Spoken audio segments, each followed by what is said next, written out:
Hi everybody, welcome back to my channel and welcome to another episode of my 2020 garden. So we have had a change of weather here in southeastern Wisconsin, zone 5A. This whole week it has been in the 50s and it has been raining. That's after a summer of 90s and really dry.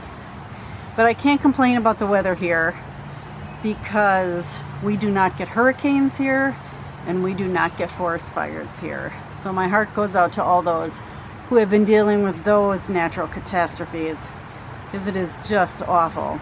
So is that a good trade-off for 7 months of winter? I don't know. I think so. So today I'm going to take you around the garden, show you what's growing and what I've been harvesting.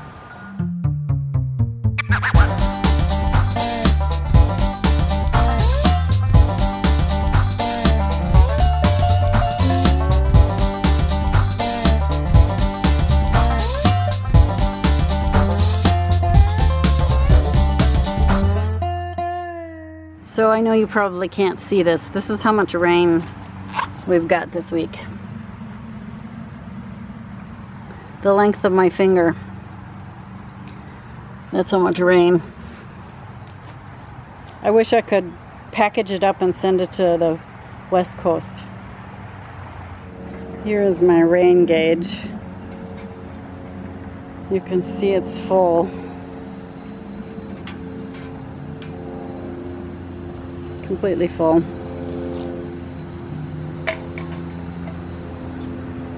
There we go. One of the vegetables that is still producing is my peppers.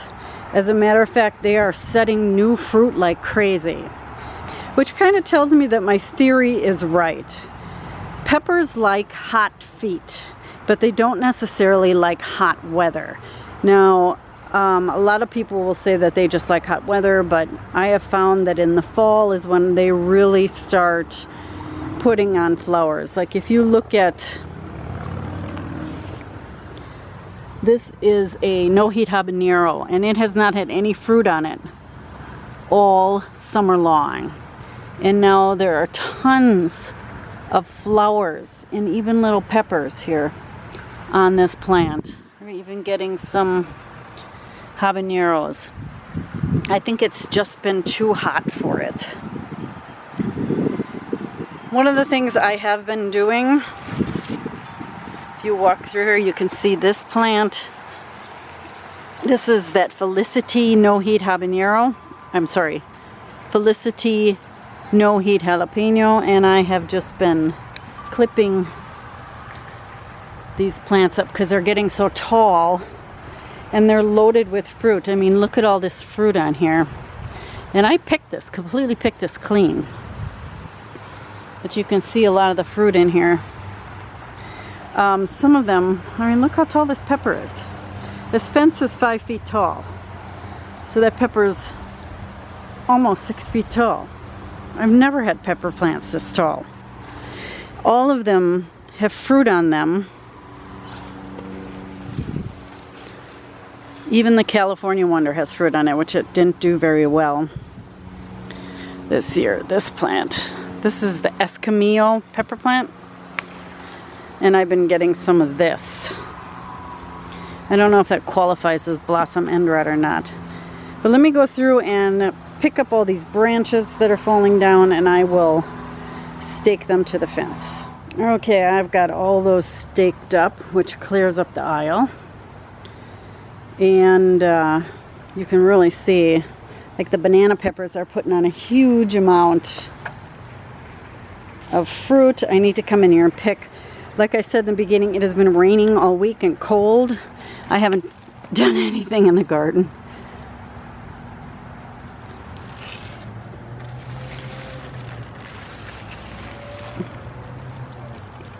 Everything's looking good.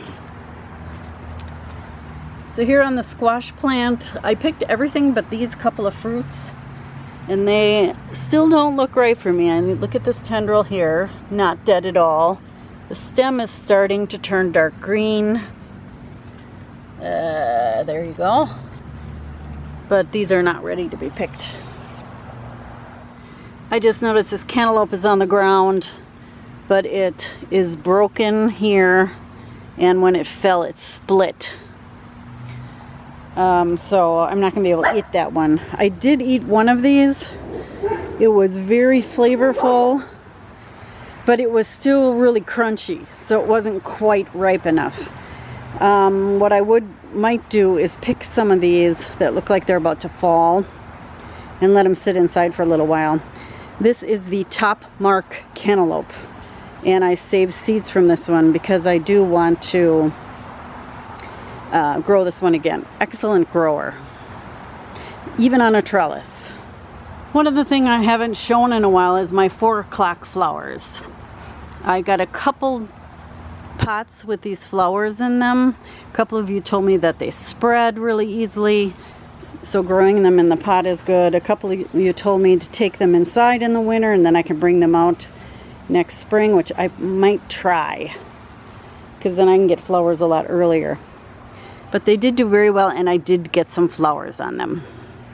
My zucchini plants are looking pretty sad. I should have replanted zucchini, but I didn't. So, and now it's too late. But you know what? These plants are still putting out the fruit on them. We're gonna pan back over here. This plant has a couple of really good zucchini on it. This one that I was gonna pull out has 2 zucchini on it.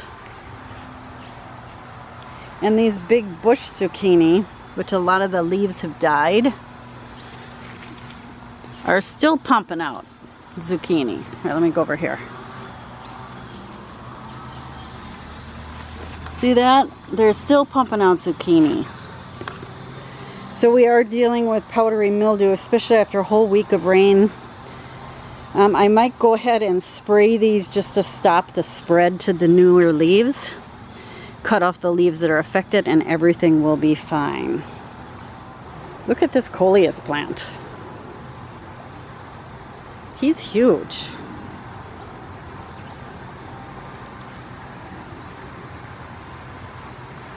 Beautiful, bright, vivid foliage. I can tell you, and this lobelia is one of my favorite flowers. As it falls over the pot, you can see that. They are happy campers after a week of rain. This is my raised bed garden, my covered raised bed garden. In here I have these flower sprouts plants, which are literally taking over. I'm gonna see if I can prop them up somehow. But they're leaning on top of my carrots. And I've been getting some really good carrot harvest. I'm about halfway through this row. You can't really see them. I come out every week and pull like 6 to a dozen carrots, whatever I need for whatever I'm cooking that day. And they are really doing, they're just so good. I'm gonna move over here. So these flower sprouts, these are huge plants. Let me back up. Huge plants. This gate is 4 feet wide. They are, and they're leaning over. So if you pull them up, they reach the top of the raised bed here. But I don't actually see any type of edible thing in here. I really don't. I'm gonna have to look.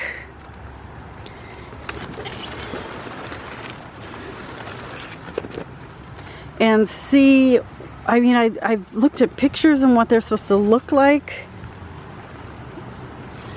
But I just don't see anything that looks edible. I thought they were gonna grow, if you look in here, I thought they were gonna grow like Brussels sprouts. And so I was looking for, like here, that's where I thought they were gonna grow, but that hasn't changed in a long time. And we've had perfect weather for these brassicas. So I don't know. I'm gonna have to do some more research. If you guys have ever grown these, let me know what to expect, because maybe I'm just missing what I'm supposed to be harvesting from them. Right next to them is my kale. I have been munching on this kale all year long. I gotta tell you, this kale has done really well through the heat, through the drought. It's just done really well. Very tender leaves, prolific, tasty leaves. This one on the right is Starboard Kale, whole row. This is blue curled Scotch kale. I winter sowed these, so I started them in, I don't know, March. Threw the seeds in some dirt, threw them in the garden outside while it was freezing, and they have done really, really well. Beautiful, beautiful kale. So I will definitely winter sow my kale from now on. Macy is sitting here guarding one of my watermelons. This is the Moon and Stars watermelon. It is quite small, but I don't know, it kind of looks like it's ready to be harvested. This tendril is all brown.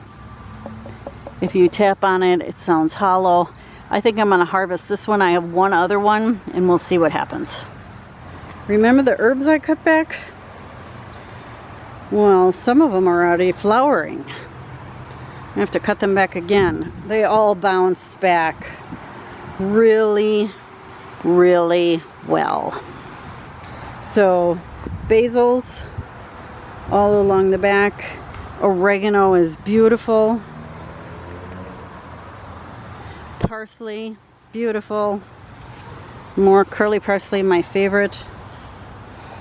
And thyme. This is creeping thyme. I've got this grass in here. I like literally have not been out here for a week because it's been so miserable.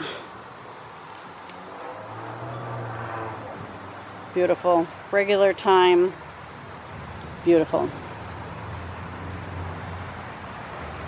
So yeah, I'm really happy with the way this bed recovered from a really good pruning. And now I'm going to go through and cut these herbs and dry them. Let me know if you want to see that video. Here is another herb that I want to dry. I want to make sage bundles. So I got to do some research on how to do that, how to do it without them getting moldy. But this sage is a perennial here in my zone. So this plant comes back every year. And it's just beautiful. I just absolutely love this, having this in my garden. My elecampane is ready to come down. Right now it's already dropped all its seeds, so I think what I'm going to do is take out some of this. I've got 1, 2, 3, 4, 5, 6 plants. I think I'm going to narrow this down to 3. And I'll see if anybody wants these plants, but they are just humongous. They're taking up too much room in the garden. I never thought, I knew they were supposed to get tall, but I didn't know they were supposed to be this wide. So yeah, I'm gonna, when I come in here and do my fall work, I'm gonna take some of them out. Let's talk tomatoes. Look at how good these tomato plants are doing. Yeah, they're really growing fast. Again, now, one of the things about fall plantings is even though the air may be a little cooler, the ground is still very warm. And things just grow faster than when you plant them in the spring because the ground is so much warmer. So these are all doing really well. I have 1 more month before our first frost. Actually, less than a month, because I'm filming this on Sunday, September 13th. Go Packers. And our average first frost date is October 11th, so I've got less than a month. I think I'm going to put plastic over these and see if I can get them to continue on well into October.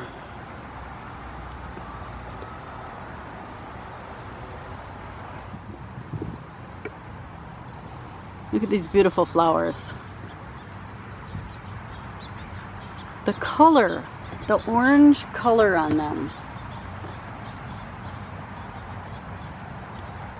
is just absolutely beautiful. They're just little spots of sunshine in the garden. By the way, these flowers are calendula. How rainy has it been? Yep, it's been that rainy. I've got more parsley over here, curly leaf, flat leaf, and then the yarrow is really coming back. It's just the pretty green in the garden that you need. So speaking of flowers, the zinnias are all doing really well. I will have to get out here today and deadhead some of them. Marigolds, look how they just trail over like that. And you guys were totally unhelpful and didn't tell me what these flowers were. I'm pretty sure they're asters. But yeah, I just love my flowers in the garden.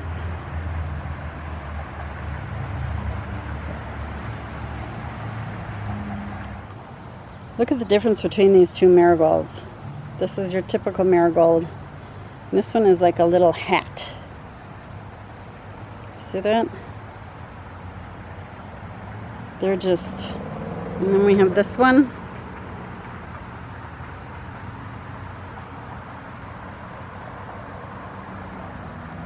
And then this one.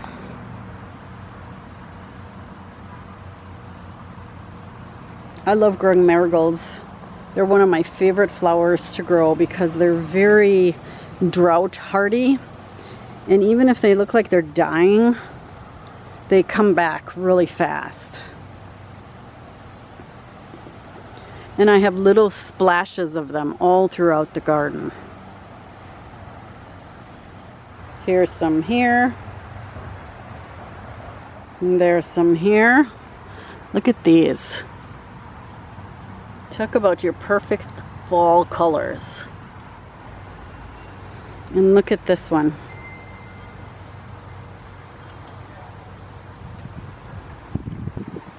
Here's some more marigolds here. Here.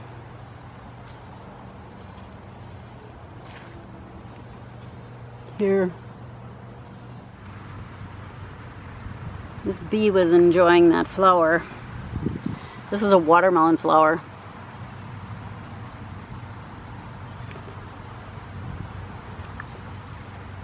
So the last thing I'm going to show you is the tomatoes.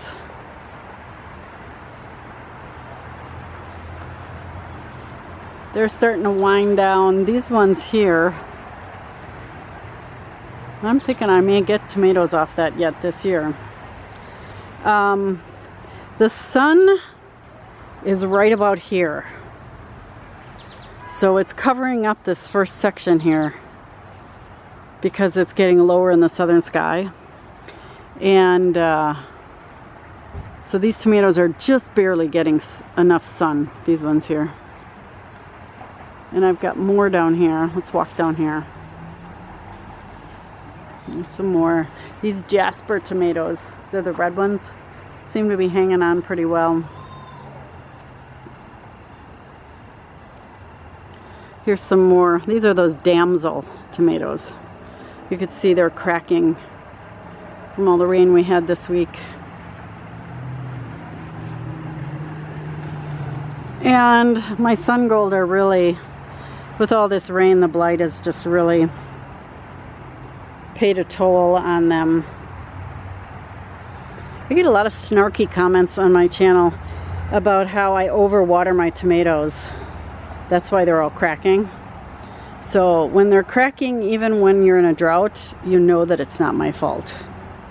These ones are cracking because we've had 4 inches of rain this week. So that is it. That's all that's going on in the garden this week.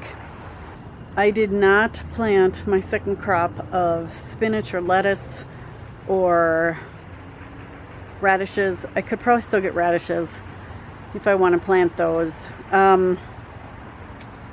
But yeah, I was just too burnt out after this summer. It was just a really long summer, really stressful with everything that's going on between going back to work and COVID and the drought and trying to keep things watered and, you know, almost losing that battle with the watering. But I'm happy with it. I'm ready for the garden to wind down. One of the great things about having a winter is you get a break and you get to rest, and now I can plan next year's garden. I already know some of the things I want to do and some of the things I don't want to do. But yeah, I'm pretty happy with the fact that this garden is still producing, and we have more to come. So until next time, everybody, if you like what you saw here, don't forget to click on that subscribe button or give me a thumbs up. And until next time, happy gardening, everybody. Bye-bye.